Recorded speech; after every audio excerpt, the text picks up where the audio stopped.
오늘은 계시록 핵심 정리 네 번째 시간으로 계시록 8장부터 22장까지를 우리가 살펴보도록 하겠습니다.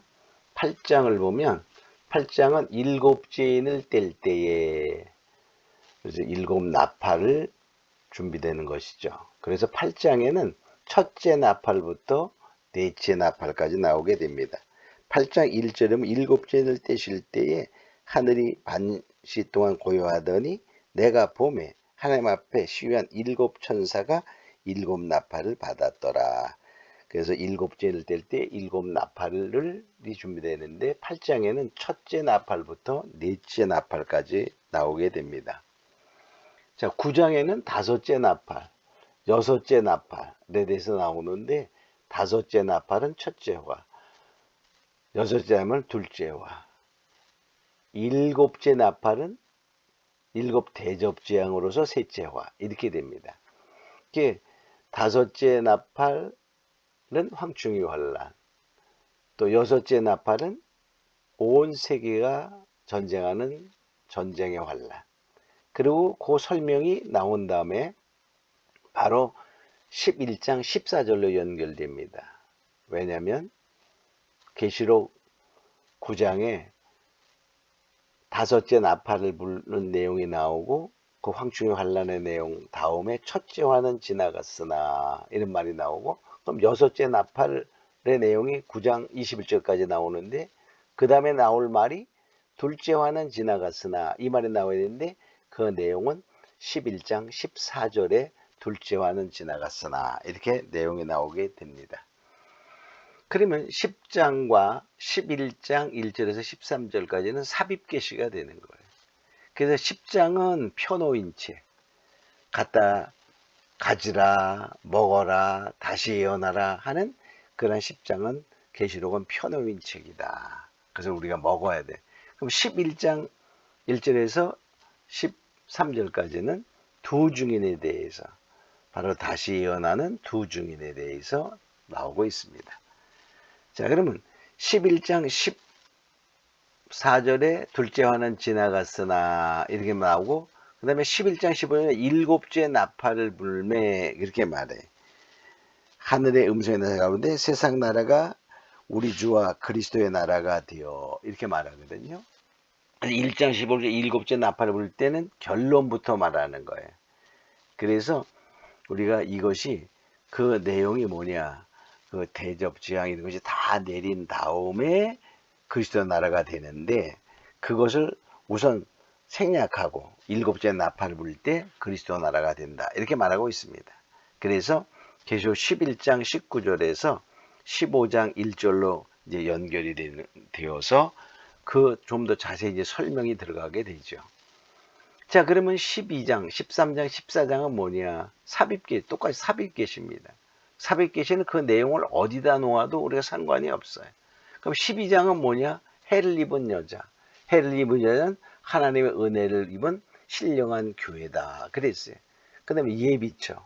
마지막 환란을 이길 수 있도록 정말로 신령한 성도들이 그 환란을 피해서 우리가 하나님의 보호받는, 하나님의 양육받는 그러한 1260일 동안 양육받는 예비처에 대해서 나오고 있죠.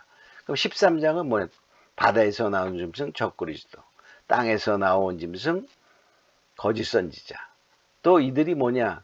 우리가 마지막 때에 그 660 짐승의 표를 찍는 그러한 것에 대해서 나오게 되죠. 자, 14장은 뭐냐? 7장에 나와 있던 하나님의 입맞은 자 14만 4천에 대해서 좀 더 구체적으로 설명하고 있어요. 그리고 또 곡식과 포도송이의 추수, 즉 악인과 의인의 추수, 의인과 악인의 추수에 대해서 14장이 말하고 있습니다. 자, 그러면 15장, 16장은 자 이제 좀 더 구체적으로 일곱째 나팔을 불 때의 내용이 더 전개되고 있습니다.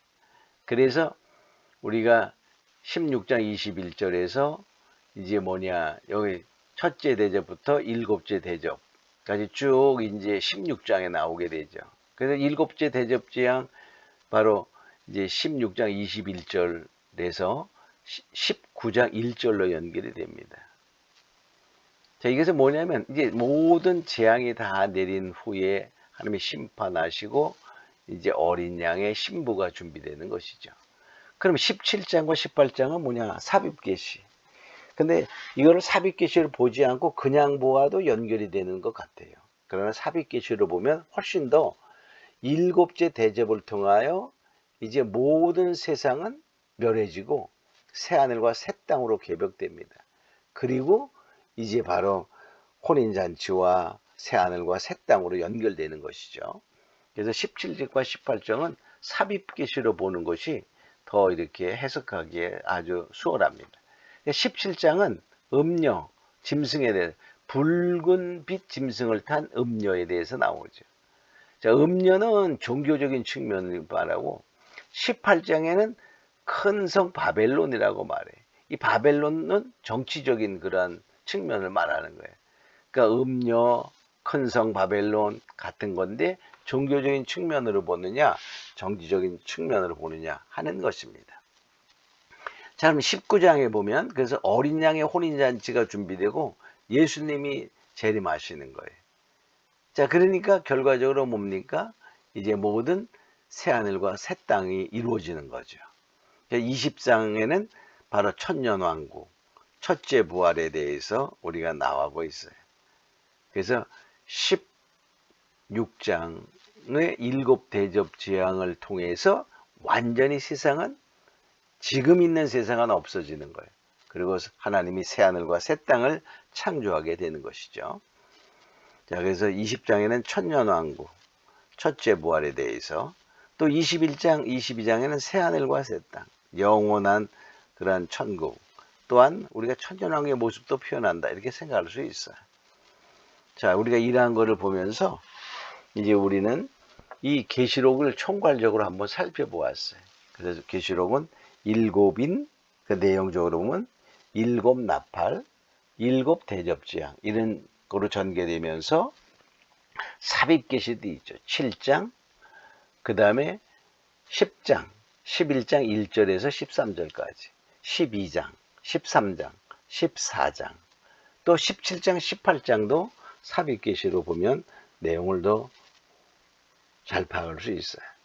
우리가 이러한 것을 보면서 우리가 더욱더 이제 이 계시록의 전체 줄거리가 다 이렇게 뚫어지는 그런 은혜 있기를 원합니다. 오늘 말씀을 여기까지 마치도록 하겠습니다.